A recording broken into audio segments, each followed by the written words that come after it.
नमस्कार दोस्तों, मेरा नाम है अंशुमन नायक और आप सभी का बहुत बहुत स्वागत है इंडियन डिफेंस न्यूज की डिफेंस टॉक सीरीज में, जहां पर हम रोज नए नए डिफेंस अपडेट्स के बारे में बात करते हैं। तो चलिए देर न करते हुए आज की वीडियो शुरू करते हैं।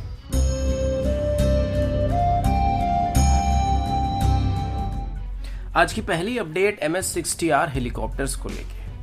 फरवरी 2020 में जब यूएस के उस वक्त के प्रेसिडेंट डोनाल्ड ट्रंप भारत के गस्त पर आए हुए थे, उस दौरान भारत और यूएस के बीच 24 MS-60R हेलीकॉप्टर के लिए डील को फाइनल किया गया था।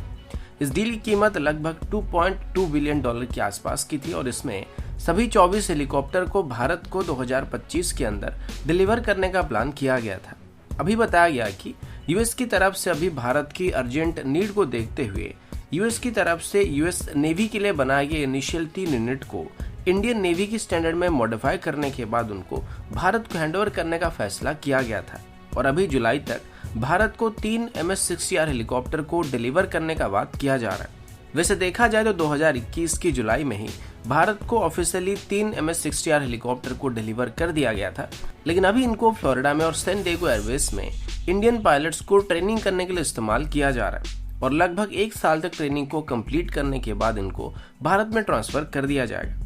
अभी इसके अलावा 6 कामोव K-31 हेलीकॉप्टर को भी खरीदने के लिए बातचीत किया जा रहा है और अभी डिफेंस एक्विजिशन काउंसिल की तरफ से इन हेलीकॉप्टर्स को खरीदने के लिए एक इंटरनल इंक्वायरी को किया जा रहा है। इसके अलावा इंडियन नेवी में अभी लगभग 123 नेवल मल्टीरोल हेलीकॉप्टर और साथ ही 111 नेवल यूटिलिटी हेलीकॉप्टर की भी कमी है, जिसमें से नेवल मल्टीरोल हेलीकॉप्टर की टेंडर में अभी सिक्रोस्की की तरफ से इसको हासिल करने की कोशिश किया जा रहा है, जिसमें वो अपनी MS-60R हेलीकॉप्टर को ही भारत के लिए ऑफर करने वाले हैं।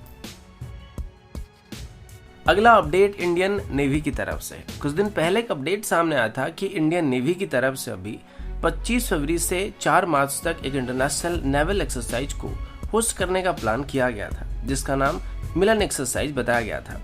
अभी इसको लेके कुछ और अपडेट सामने आए, जैसे कि वैसे नॉर्मली इंडियन नेवी के जितने भी नेवल एक्सरसाइज होते हैं उनको डीप सी में कंडक्ट किया जाता है, जो कि सिविलियन एरिया से काफी दूर होता है, ताकि किसी भी वेपन फायरिंग एक्सरसाइज के दौरान या नेवल मैन्यूवर्स को करते वक्त किसी भी सिविलियन वेसल को खतरा ना रहे। लेकिन इस बार की एक्सरसाइज में कुछ बदलाव करने की बात की गई है और इस बार पहले की तरह डीप सी में एक्सरसाइज को करने के साथ साथ सोर वेस्ट फैसिलिटी में भी एक एक्सपो को आयोजित करने का प्लान किया जा रहा है, जिसमें DRDO की तरफ से डेवलप किए गए ऑटोनोमस अंडर वाटर व्हीकल या AUVs को, टॉर्पेडोज को, माइन को और अलग अलग तरह के नेवल इक्विपमेंट को डिस्प्ले किया जाएगा।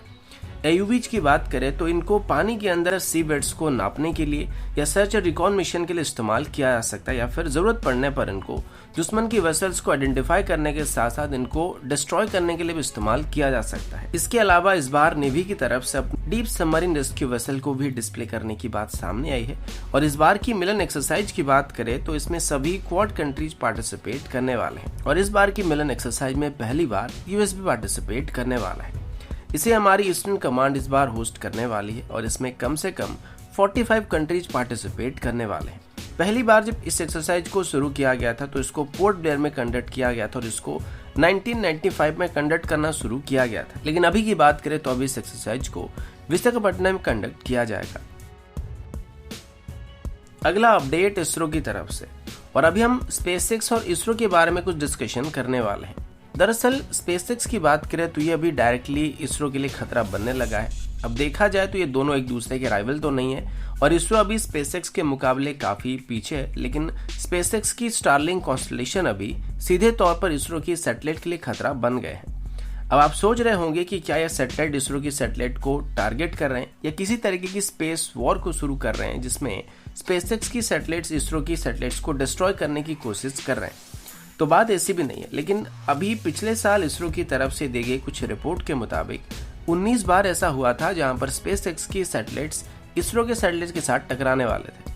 और इसके लिए कई बार इसरो को अपनी सैटेलाइट्स की पोजीशन को बदलना पड़ा है और जो सबसे करीबी एनकाउंटर हुआ था वो लगभग 1 किलोमीटर का था, जहां पर स्पेसएक्स की सैटेलाइट और इसरो के सैटेलाइट आपस में 1 किलोमीटर तक करीब आ गए थे। अब इसरो के साइंटिस्ट का मानना है कि ये तो बस शुरुआत है, क्योंकि आगे चल के स्पेसएक्स की तरफ से अपने सैटेलाइट इंटरनेट को प्रोवाइड करने के लिए मैसिव अमाउंट में सैटेलाइट को लोअर अर्थ ऑर्बिट में लॉन्च किया जाएगा और ये सभी के सभी लोअर अर्थ ऑर्बिट में प्लेस किए जाएंगे जहां पर अभी इसरो के सैटेलाइट मौजूद है। तो ऐसे में आगे चल के इनके बीच कोलिजन होने के चांसेस और भी ज्यादा बढ़ने वाले हैं। नॉर्मली इसरो की सैटेलाइट धरती से लगभग 550 किलोमीटर की दूरी पर प्लेस किए गए हैं, लेकिन स्टारलिंक सैटेलाइट कॉन्स्टेलेशन की वजह से अभी इनको 550 किलोमीटर की दूरी से 574 किलोमीटर के ऑर्बिट में प्लेस किया जा रहा है। और इतना ही नहीं, बल्कि इसरो के पास अभी सैटेलाइट्स को लॉन्च करने के लिए, किसी भी लॉन्च को करने के लिए लॉन्च विंडो काफी कम बचने वाला है। और ये मेरे हिसाब से सिर्फ इसरो के लिए नहीं, बल्कि लोअर अर्थ ऑर्बिट में घूमने वाले किसी भी सैटेलाइट के लिए खतरा बनने वाले, क्योंकि जिस तरीके से हम अभी सैटेलाइट्स को लॉन्च कर रहे हैं तो उसे आगे चल के स्पेस में ट्रैफिक बढ़ने की उम्मीद आप कर सकते हैं, जिस वजह से आगे चल के हमको बेहतर तरीके से सैटेलाइट ट्रैफिक को मॉनिटर करने की जरूरत पड़ने वाली है। अगला अपडेट श्रीलंका की तरफ से। अब श्रीलंका की हालात तो आप सभी जानते हैं, जो कि पिछले कुछ महीनों से पावर और फाइनेंशियल क्राइसिस से जूझ रही है। और पहले भी इस बात का डाउट किया जा रहा था कि चाइना अभी श्रीलंका को अपनी डेब्ट ट्रैप में फंसा रहा है और आगे चल के श्रीलंका को अपने कंट्रोल में लेने की कोशिश करने वाला है। तो वो सभी अभी धीरे धीरे सच होता हुआ दिख रहा है। अभी जैसे कि श्रीलंका अब तक की सबसे बुरी फाइनेंशियल क्राइसिस से गुजर रही है, इसी बीच श्रीलंका को एहसास हो गया कि चाइना के साथ रहने से आगे चल के उसको कितना नुकसान हो सकता है। और असल में श्रीलंका का फ्रेंडली कंट्री कौन है? अब श्रीलंका की तरफ से चाइना से लगभग $4.5 बिलियन का लोन लिया गया था, जिसको फिलहाल चुकाने की हालत में श्रीलंका अभी नहीं है। इसी वजह से श्रीलंका की पीएम गोटाबाया राजपक्षे की तरफ से चाइनीज फॉरेन मिनिस्टर यांग यी से यह रिक्वेस्ट किया गया था कि अगर चाइना की तरफ से उन लोन्स को चुकाने के लिए एक पेमेंट प्लान को ऑफर करता है, थोड़ा टाइम देता है, तो ये श्रीलंका के लिए बहुत ही अच्छी बात होगी, क्योंकि फिलहाल वो इसको चुकाने की हालत में नहीं है। लेकिन मजे की बात तो ये कि चाइनीज फॉरेन मिनिस्ट्री की तरफ से